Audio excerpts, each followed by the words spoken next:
Rear Admiral Sudarshan Y. Sekhon, invited guests, members of the media, serving and retired defense personnel, dear students, ladies and gentlemen. As President of Air Force Association Gujarat branch, it is my privilege to welcome you all to this 8th edition of Flying Officer Nirmal Singh Sekhon Param Chakra Memorial Lectures.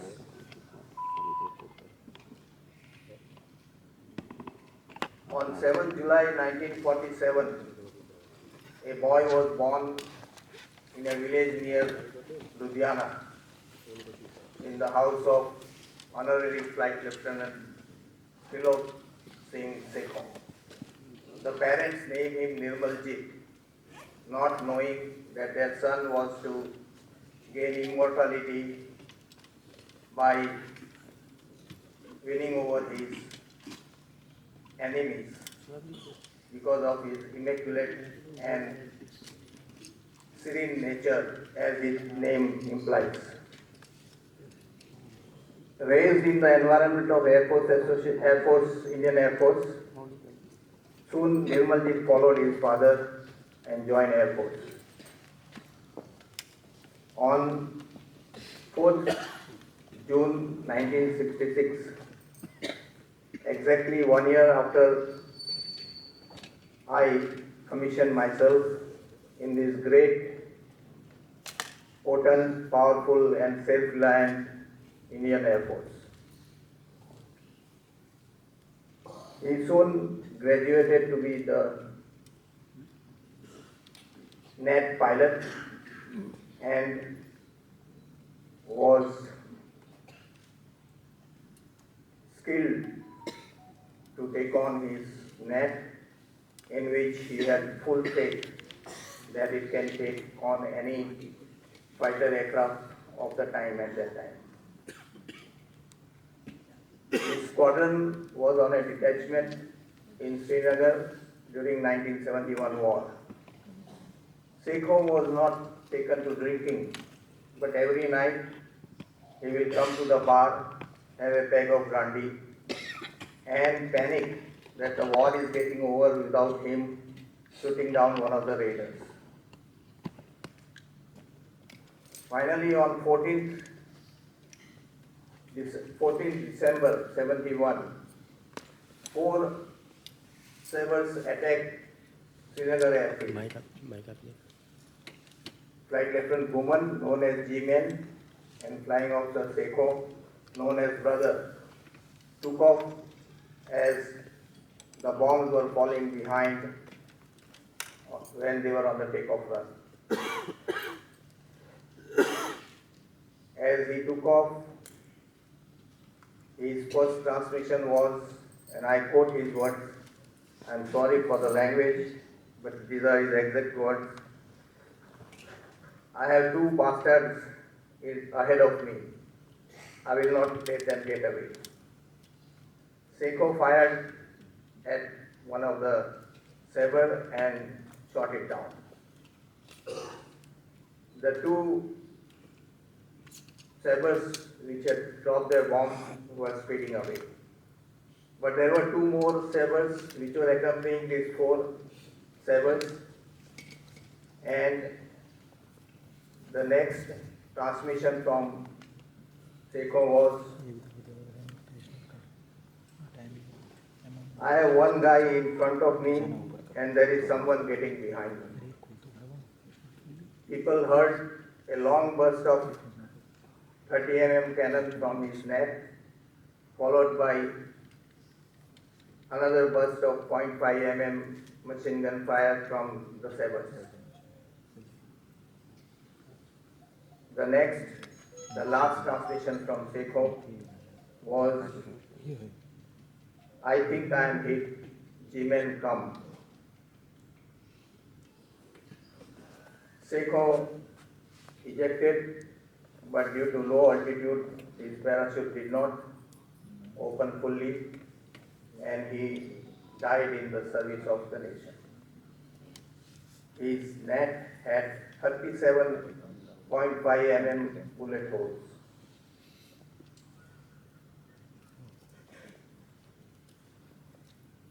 Exhibiting supreme flying skill and grit and courage, Flying Officer Sekhon wrote a golden chapter in the history of Indian Air Force.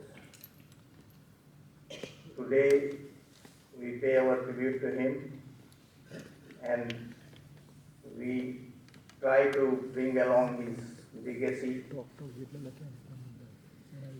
for the youth of the country as well as for the new generation of air warriors. We gratefully acknowledge the support of governors of Gujarat, chief ministers of Gujarat,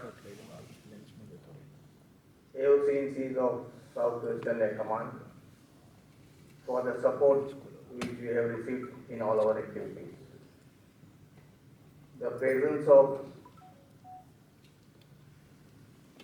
Honorable Home Minister Shri Sanghavi and Air Marshal Narmdeshwar Tiwari, PVSM, AVSM, VM among us today is pointing to that symbolic to that particular support which we get. Incidentally, Air Marshal Tiwari has been conferred with PVSM by the President of India on this 26th January. Congratulations, sir. Congratulations.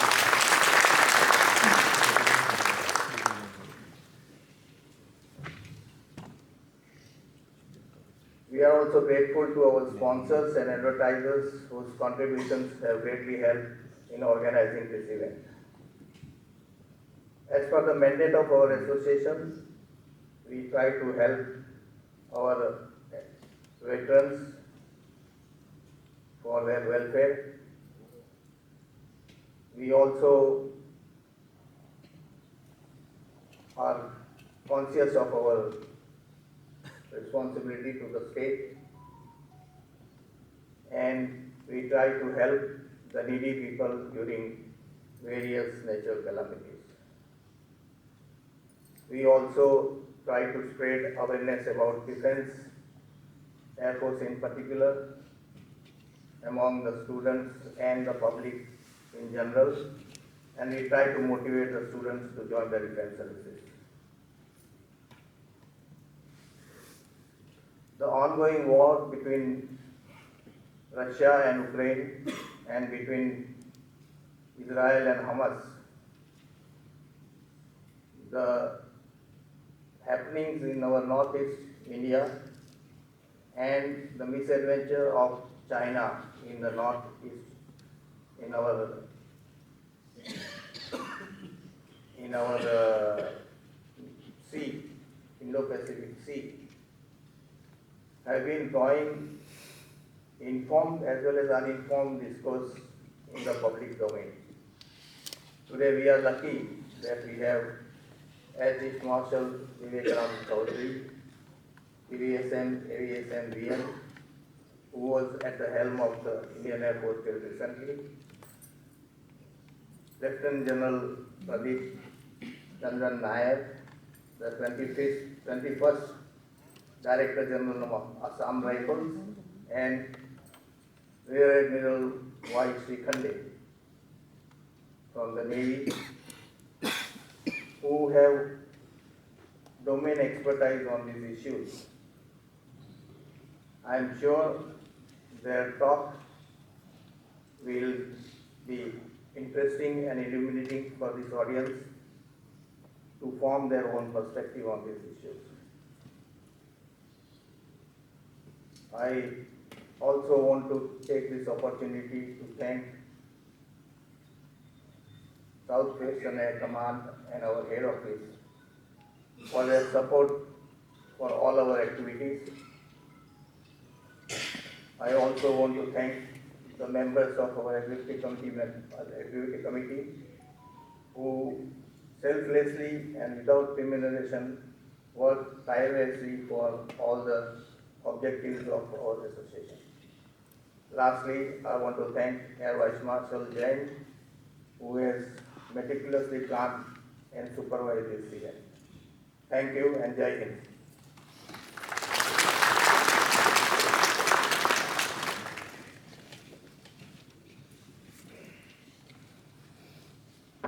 Thank you, sir.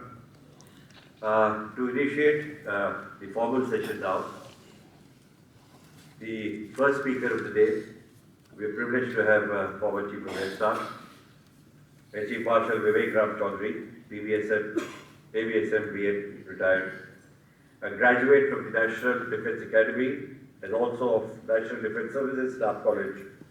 He has over 4,000 hours of flying on MiG-21, 23 and 29. Has commanded frontline bases in both Southwestern Air Command and Western Air Command. Has served as Deputy Chief of Air Staff, going on to be the Vice Chief of Air Staff before taking up the helm of Chief of the Air Staff. His topic for today, strategic lessons from ongoing conflicts. Air Chief Marshal Vivek Chaudhary, sir.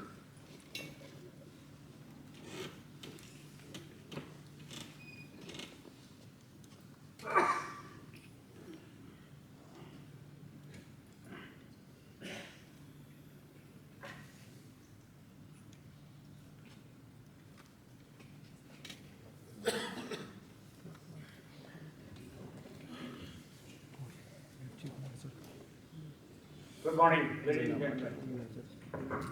Pleasure to be here this morning to speak on a topic which is quite familiar to all of you. The young crowd that's here, ladies and gentlemen. Let me at the very outset be grateful to the Air Force Association for having called me over here to give you this talk subject which is flashed here. But my aim today is to tell you that you should be probably more concerned with what's happening in one part of our country which is actually geographically just at the other end. We are all at the western end here. What's happening that side in the northeast, and just not the northeast but the immediate neighborhood. While we have 5 nations there neighboring our northeast, but what is of essence to us is to know what's happening in Myanmar and Bangladesh. So that's where I start. First, I'll just give you a quick rundown on the northeast region, the significance, the demography, because that is a major determinant of what's happening there. You all have been following Manipur, and it so happens just before the stop, a week before the stop, 2 important events have taken place there. You've seen the change of Chief Minister and then President's rule also, which was just imposed 2-3 days back. Then I come on to the last part, which to my mind is probably more important and which you all need to know. Now, as I look at the audience, I see 3 layers of audience. One is the people who are my age and maybe elder to me. We are of that vintage where all that we knew about Myanmar growing up was that famous song, Mere Piya Gaye Rangoon Wahan Se Kiya Telephone or whatever. So this is the same generation which has seen the 1971 war, creation of Bangladesh. Then I see another generation which came up later. But to me, the most important generation is the youth, which is sitting here in the back rows. Because you are the people, you are the guys who are going to get affected by what's happening in the Northeast and what's happening in the countries there. Your knowledge will be surely much better than what our generation people knew when we grew up. And I want your minds to be triggered to know the importance of this region and to know how this will have an important bearing going forward as India reaches its rightful place under the sun. So let me start with the significance, and this is the first slide I want to show. This is the area that we're looking at. Two important things that you need to know is it just constitutes about 8% of the geographical area of the country and has about 4% of the population. That is it. But the next slide is even more important, more relevant, that I spoke of the 5 countries that the Northeast borders. You have Nepal, China, Bangladesh, Myanmar and Bhutan, these 5 countries. But what you need to see in the slide are 2 things which are shown below at the bottom. If you look at the right, the international boundary along the Northeast is 6,413 kilometers, which is more than the coastline. And here we're not talking of the island territories, we're just talking of peninsular India. So the border is 6,413 kilometers. Second thing you need to look at is the boundary that we share with Bangladesh. It's 4,097 kilometers, which is the 4th largest boundary anywhere in the world between 2 neighboring countries. Typically, we all think probably the borders that we have with China will be more, but that's not the case. Then the Siliguri corridor, the famous Siliguri corridor, or the chicken's neck as you call. What I want you people to understand here is, when East Pakistan got created, now Bangladesh, for the people in the Northeast, it was some kind of a cartographic imposition that was thrust upon them, that was imposed upon them. And by virtue of that, what happened is their lines of communication, their roads, their railways, the trade that used to happen through the Chittagong port, Sylhet port, all of that got just cut. So now you have just this small landmass, 22 by 18 kilometers, which connects you to rest of the country. Everything has to go through that. Air Force officers will know that all your Air Force planes have to come through this corridor. For example, from Agartala, if you have to come to Calcutta, you have to take that circuitous route. We'll see that in the next slide. But more importantly, the 45 million people who stay here have been hugely affected. Now look at the natural resources that are there in the Northeast. The important ones are flagged here. 50% of all the onshore oil reserves are there. Tea industry worth 2,000 crores. Forest, 65%. And what I mean here is 65% of all land that is there in the Northeast is under forest. And at the national level, 37% of the land mass is under forest cover. So that is for an area which is just constituting 8% of geographical area of the country. The strategic relevance, I'll spend some time here. You need to understand the huge historical linkages that we have with the Southeast Asian countries. Typically, if you look at all the countries that are here, Buddhism to a very large extent has grown from here. Let's look at Cambodia. You have Angkor Wat Temple, the largest. It's supposed to be, I think, 450 acres. That land, that temple is supposed to be spread over 450 acres. The largest temple in the world is there in Cambodia. I wonder if many of you know of the place called Ayodhya in Thailand. Many of you would have visited, but I don't think very many of you have visited Ayodhya. See the manner in which Thailand showcases that.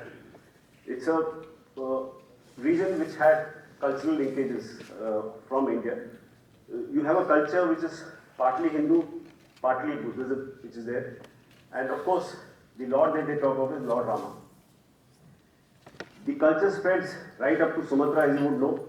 During the Chola kingdom, you had the Cholas ruling from Lakshadweep, one end, that is to our west, right up to the Malay Islands, and including Sumatra Islands. And that Chola kingdom which I am talking of was in part for 630 years. There is a book which was published last month by one author from Andhra Pradesh, I think.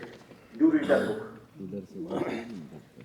Now, try and look beyond.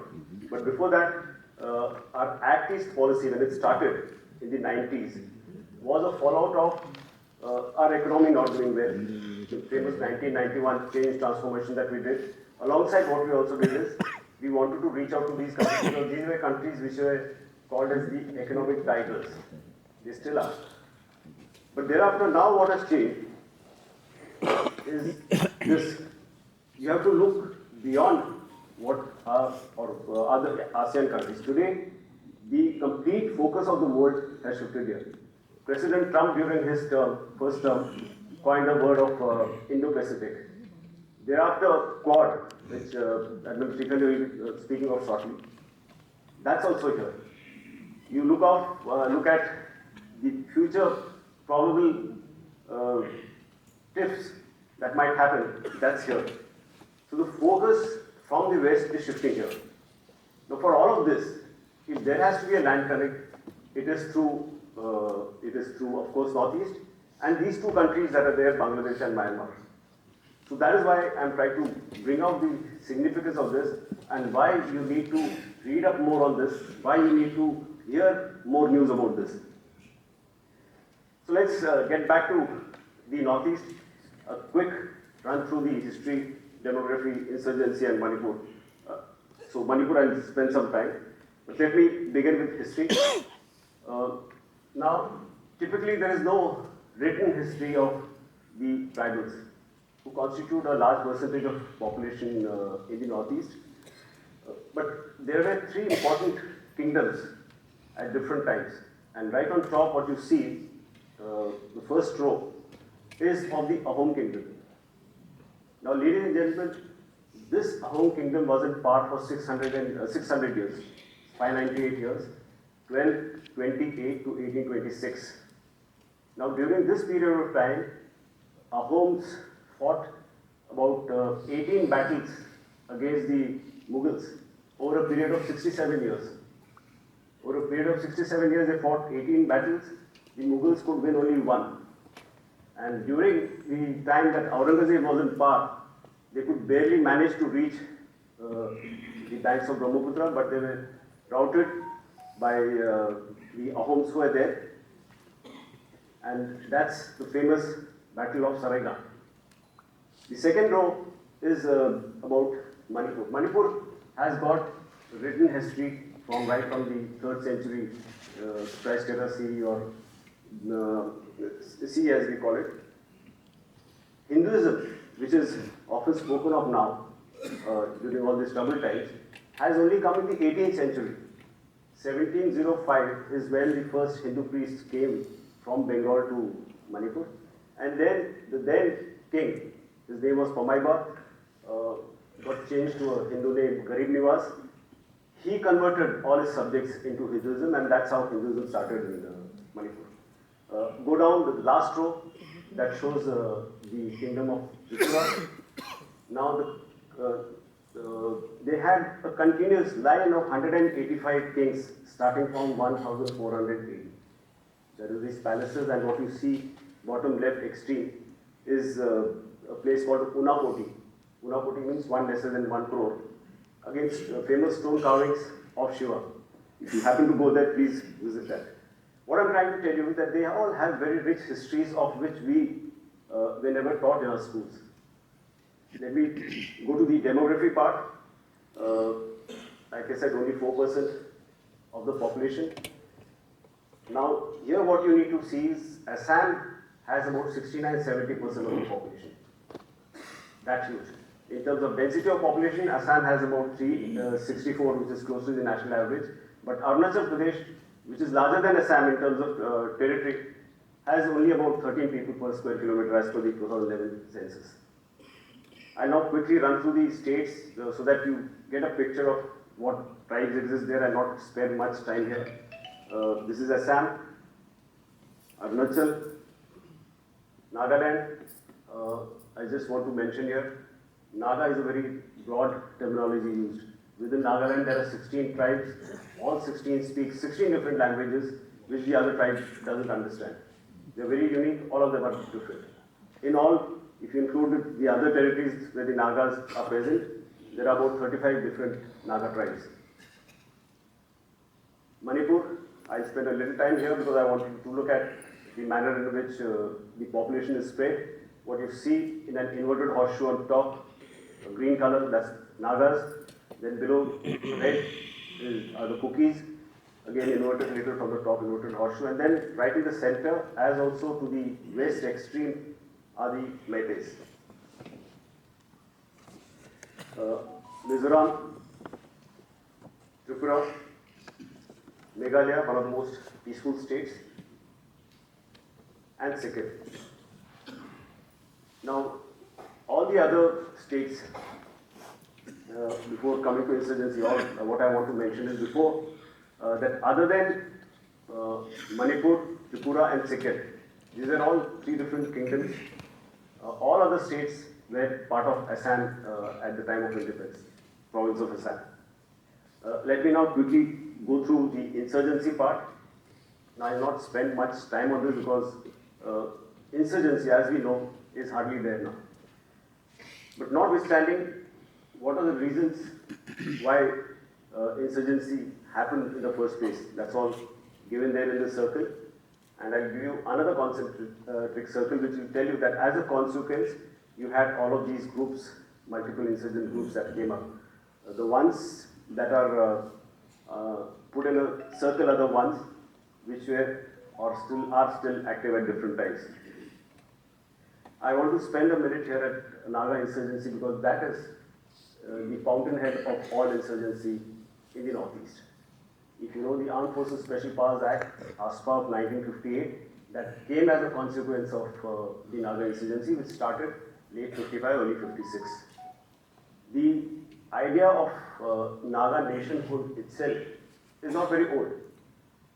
When the Nagas were taken as labor during the First World War, when they came back in 1918, they formed something called the Naga Club. So that was 1918. Then going forward, they started feeling that they have a separate identity, they have to have a separate nation. So one day before our independence, on 14 August 1947, the Nagas declared we are a different nation, we are not part of India. Thereafter, many attempts were made to reach out to them, didn't work. Like I said, the Naga insurgency itself started. Then a number of peace deals, multiple Naga groups came up, and again, all along, while the fighting was happening, there were many attempts made for peace, some successful, some not as successful.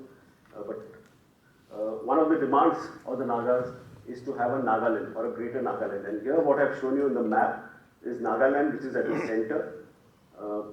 And the demand for Nagaland, which is broader. This is almost 4.5 times the size of what Nagaland is. And like you would see, there are certain parts which are in Myanmar also. So obviously it's a no-go.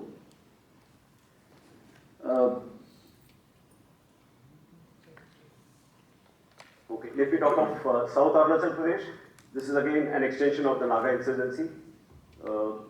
Not much there. Naga Peace Accord, of which all of you know, is still going on. The talks are going on. Nothing concrete has come so far. Mizoram, again a state which was affected by insurgency for 20 long years, but now it's one of the most peaceful states in the Northeast, other than the problem of the refugees coming in from Myanmar. Assam was troubled by insurgency for a very long time. There is a certain faction of Ulfa which is still not in ceasefire. Paresh Barowa, the main guy, is still in Yunnan province in China. That's why you have these attacks at times against security forces. Then Manipur.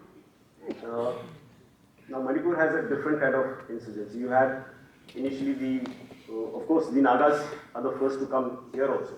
When the Naga movement started, part of it, in fact the present main guy, Isaac Muiwa of the IM faction, he hails from Manipur. Then after the Naga insurgency, what started was the valley-based insurgent groups. First came the UNLF, then the PLA. Then you had this Naga Kuki clashes in the 90s as a counter for which the Kukis picked up arms. We'll talk more of it during the Q&A. Tripura again was a victim of insurgency, but now things are fine there. It will interest you to know there are Indian insurgent camps across in Myanmar. spread over 3 clusters called as the northern, central and southern cluster. It's shown on the map. But what you need to understand is that the levels of insurgency in the northeast, as we know, have grossly gone down, except of course after 2023 when Manipur again started boiling, and when a certain faction of UNLF came into the ceasefire thing, violence has gone up again. So that is what is shown here, 2023 onwards. 2024 I have not put because the Home Ministry has not yet released the figures. So that's how it is in 2023. Let me come to Manipur. Current situation, before I go there, have a quick look at the map. In the center you have the valley, where you have all the, much of the Meitei population. And then on the hills are the Nagas and the Kukis. Another slide, this gives you a demographic representation of how the population is spread. And we'll come to the immediate causes and the trigger. I'm expecting some questions on this, but by and large, what is understood is the causes are deep-rooted. It is not just the High Court order of 28th March which led to this situation, but it goes back a little in time. Let's say 2015, for example. That's when 3 bills got passed in Manipur, which the tribals felt it was against them. And after that, there were these huge undercurrents that were there till 3rd of May when this trouble all started. So, what challenges did the security forces face? I'll just flash this on the slide. I'm not going into more details because I can probably speak the whole day because I was there through this crisis when it happened. India is having both partnership with Quad as well as BRICS. How is India going to deal with that, sir? Thank you. Thank you. Yes, that's also a very, very fine question.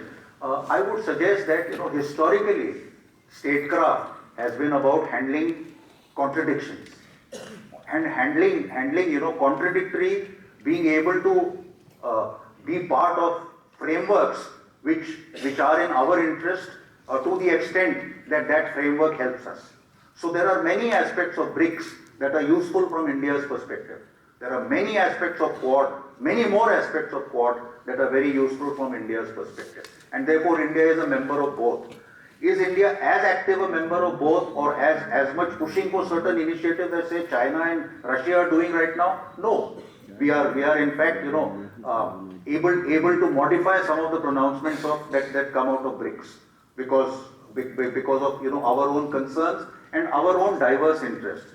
So I would suggest that statecraft from Arthashastra's time has been about handling complications.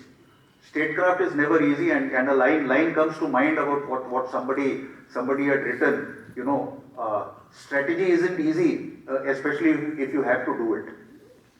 So that is very, very important to understand that statecraft has always been and always will remain very complex. And I think even if you see some of the mentions about this in the way the foreign minister has handled some of these questions that are asked of him, he says, well, it is about being part of various groups so that you can create benefits in various groups. And I would say that India is playing a very key role in BRICS also in preventing some of its, I would say, less helpful, initiatives from India's perspective and from the perspective of a rules-based order. So I see no fundamental problems in India being part of that. By the way, we are also part of the Shanghai Cooperation Organization. We are not part of some of the other initiatives of say NATO, for instance. And India can pick and choose. I would suggest that for the last 20-25 years, India has picked and chosen our foreign policy steps quite carefully, quite deliberately. And I think we are on a good curve as far as statecraft is concerned across the.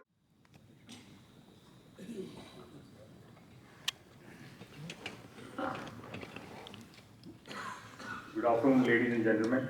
First of all, my compliments to Marshal Desai as well as the Air Force Association for conducting such a very important event today, which brings forth the best of the security of experts.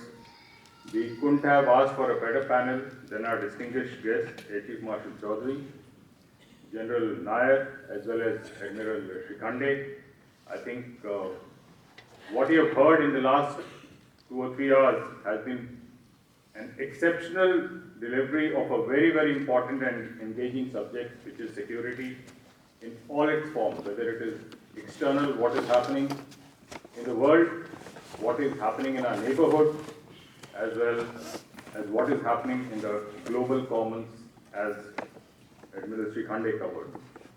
I just want to add that what Chief Marshal Tiwari mentioned, that wars are not going to be swift or short. And this is a very important takeaway for us, all planners, all those who are in the audience today, and a country and a nation as a whole. Essentially, when a country or a nation decides to go to war, it is a whole of a nation approach. Everyone gets involved. So we are all soldiers, whether we are in uniform or not. And therefore, it becomes very important for us to understand that unless we understand the subject of security, we will not be able to work towards the Viksit Bharat of 2047 that we are looking at. We are globally interconnected world, just like Admiral Sekhon mentioned. 99% of it, things in the cyber world travels through the undersea cables. And if you have noticed there, all the undersea cables still lag at some vulnerable points, which are the landing stations. Mostly, if you had seen it very carefully, along the east and west coast of the United States. So despite the internet being very open, as we have said, there are still vulnerabilities which can be exploited, either for your benefit or against an adversary. And therefore, being on the good books of the United States is very good, because you will be able to monitor a lot of this, which the United States does.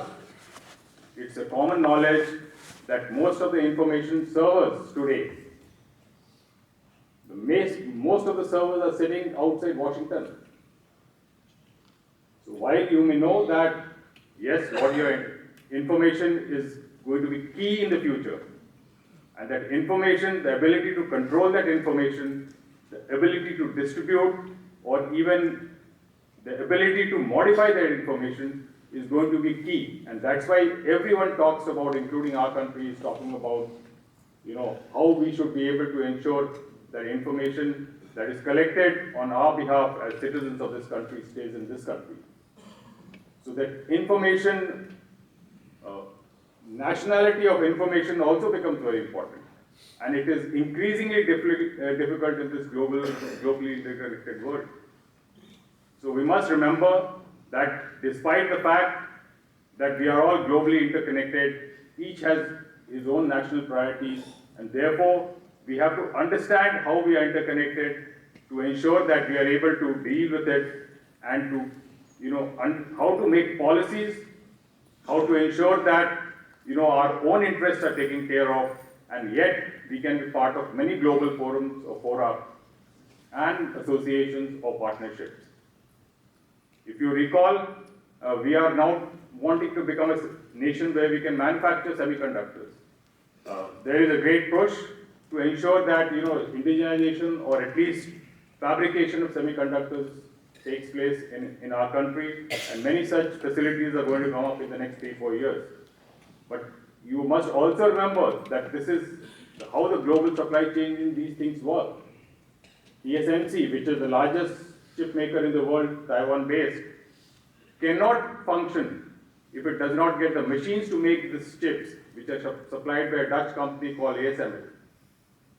And ASML cannot function if the chip designer, who are all sitting in US, like Qualcomm and Nvidia, don't give the designs of the chip. So if you have seen this, it is not just about chip making. Despite 20 or 30 years of having that processes and having the capability to make and being the largest manufacturers of chips in the world, yet TSMC is very vulnerable if it is prevented from accessing technology either from US or from Netherlands. So this is how we are globally interconnected. And we must remember this, that as we develop our capacity as a nation, or as we grow towards the goal of a developed country in 2047, we will have our own varied interests in many different aspects. And to protect those interests and that, we need to have developed the capacity of the entire chain. And that advantage of the demographic dividend that we have is what can take us there. So today, we have the capability to actually do from chip designing to manufacturing and to testing. We have that capacity because we have the technical background, but we need to have that vision, we need to have the policies in place to ensure that this will happen. And that is where today's talk comes into focus, because for the youngsters, especially in the area, to understand that every action, whether it's economic, whether it is political, has a security dimension to it.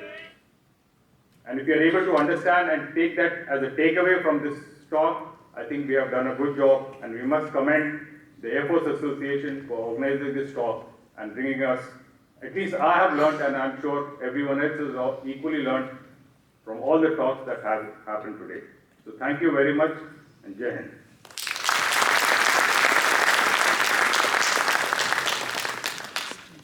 Thank you, sir.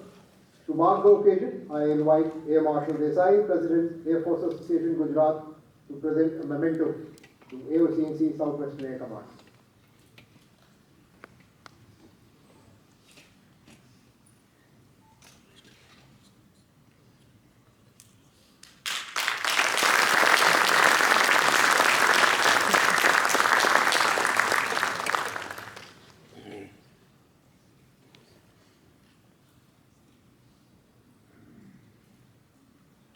Finally, I now call upon Air Vice Marshal Sharad Jain, Vice President, Air Force Association Gujarat, to deliver the vote of thanks and formally conclude the event.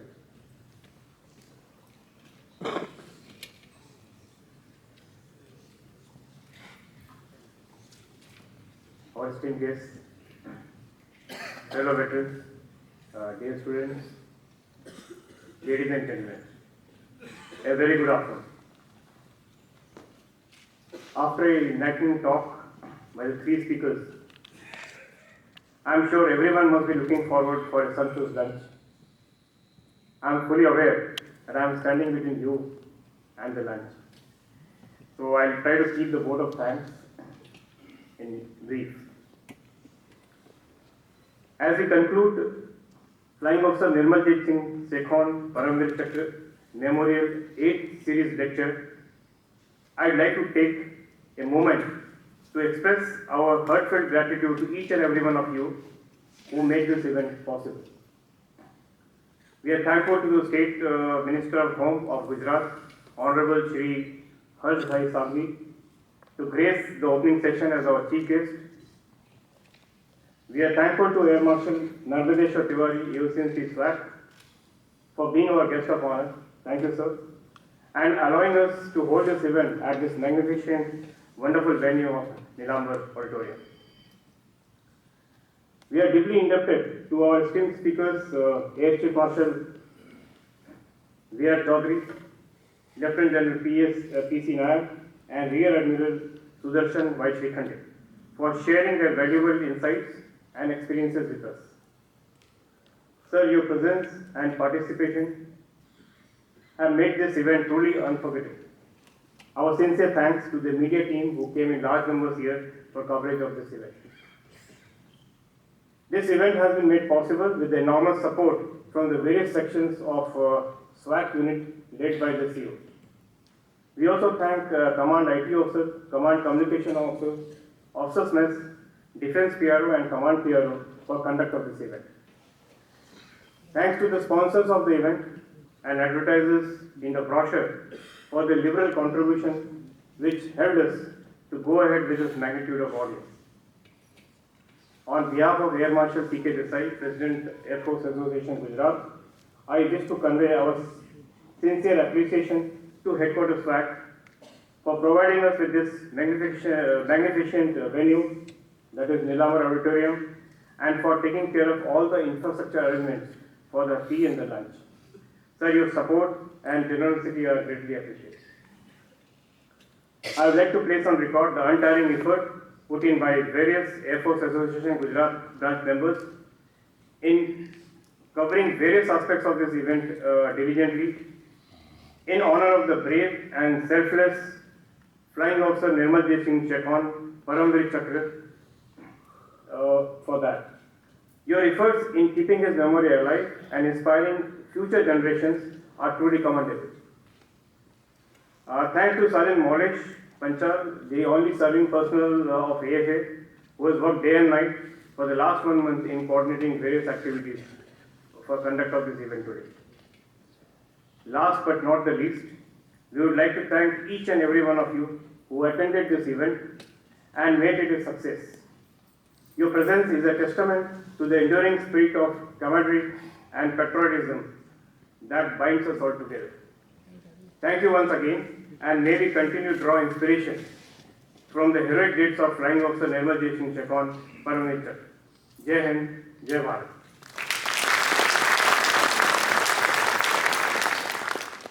योद्धा flying officer Nirmaljit Singh ji के ये व्याख्यान माला के उद्घाटन समारोह में आज मुझे उपस्थित रहने का अवसर मिला, ये मेरे लिए बहुत ही गर्व की बात है।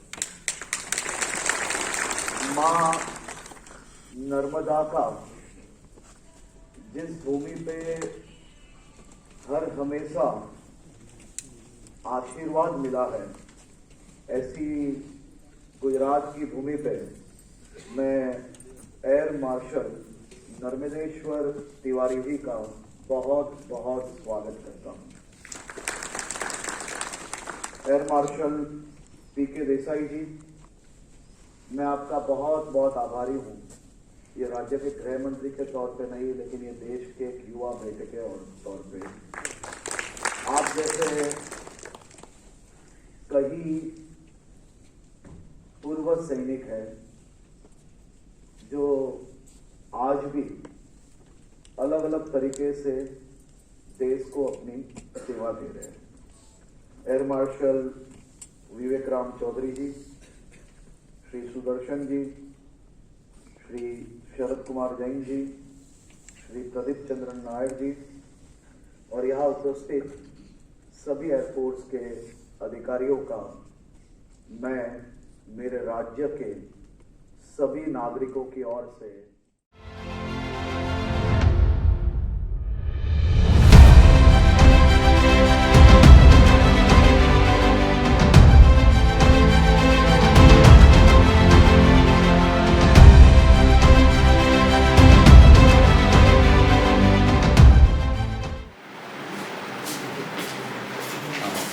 Hello, I am Sudarshan Srikhande. I am Rear Admiral Sudarshan Srikhande. I retired from the Indian Navy a little over 8 years ago, and I have been mainly teaching and researching on subjects of strategic nature, military nature, and in terms of military history over the past few years. So your thoughts on today's event? I think it is very important that we all have a sharing of ideas, of conversations, where important issues where that affect India and important issues where India is helping the world are discussed and disseminated to a larger audience.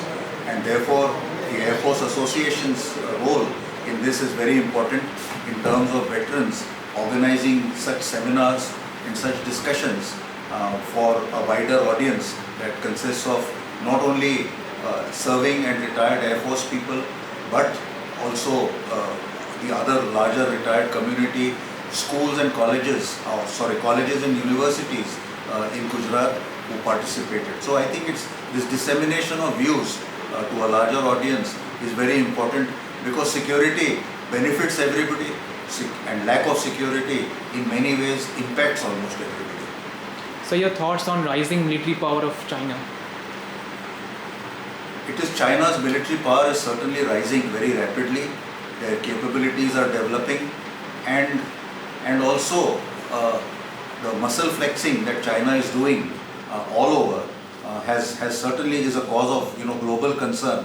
But nationally for India, there are sort of actions along the Himalayan border their greater interest and deployments in the Indian Ocean, and their actions actually which are against international law in the South China Sea and East China Sea are matters that concern not only India but concern most of the world. So, is there any possibility that in future we might see a rate in increase of students being hired because of having high data analytics skills? Because in your speech you mentioned that the character of war is changed. We might see war of information, hacking of financial information, hacking of personal information. So now the candidates will not be more judged on muscle power, rather they will be judged with computer skills, data analytics skills.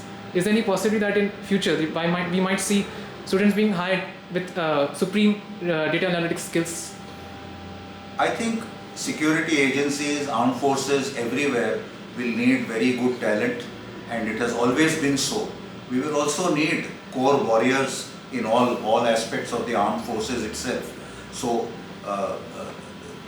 the need for high technology enabled soldiers and sailors and airmen has probably always existed, and it will, as you say, become sharper in time to come. And I think the armed forces are doing quite a bit to get that kind of people. But also it is possible that armed forces will also rely as allied services that we might get from specialized agencies for such purpose, which can have different core expertise, which can of course be of direct and indirect benefit to the traditional warfighting capabilities of an armed force. So one last question, your message to the youth of India. Stay focused, work hard, study hard, and walk the straight path. I think that is something that every country needs, but as much India needs. I am General Pradeep Nair. I retired from the Indian Army last July 2024, and thereafter I have been in some way connected to many think tanks in Delhi. I am also going and giving talks in various parts of the country, and my specialization lies in the northeast, Myanmar and Bangladesh, where I have served extensively. Over 2 decades I have been in the northeast. I have also been an instructor in Bhutan in their military training team. So my expertise is generally of that area. So your thoughts on the ongoing situation in Myanmar, the ongoing situation in Bangladesh, and the aggression towards Arunachal Pradesh by China? These are actually 3 different questions, but what is common in all the 3 of them is that the part of our country which is going to get affected the most is the northeast. Let me begin with China. China has traditionally never accepted Arunachal Pradesh. In fact, if you've been following the news, just 3 days back they told Bangladesh to reconsider their maps, because in the maps in Bangladesh Arunachal has been shown as India. So will Bangladesh bow down to the pressure? To my mind, the current government that is in place in all likelihood will do that. So the Chinese threat is omnipresent. It has been there all along. It will never change. But by extension, it is not just the conventional threat, it is also insurgency, disturbance, internal conflicts, where China has traditionally played a role beginning from the Naga insurgency, which is the oldest insurgency in the country. So the country should be aware that the insurgents initially all went to China. They got support in terms of finances, weapons, moral support, training, everything. Thereafter, multiple groups which came in the other states, whether it was Mizoram or Manipur or Nagaland or Assam, they all in some way have some connections, deep-rooted connections with China. In fact, as we speak, Paresh Barua of ULFA-I, which is the only militant faction still fighting in Assam, is still based in China. So the China connection is there, will remain.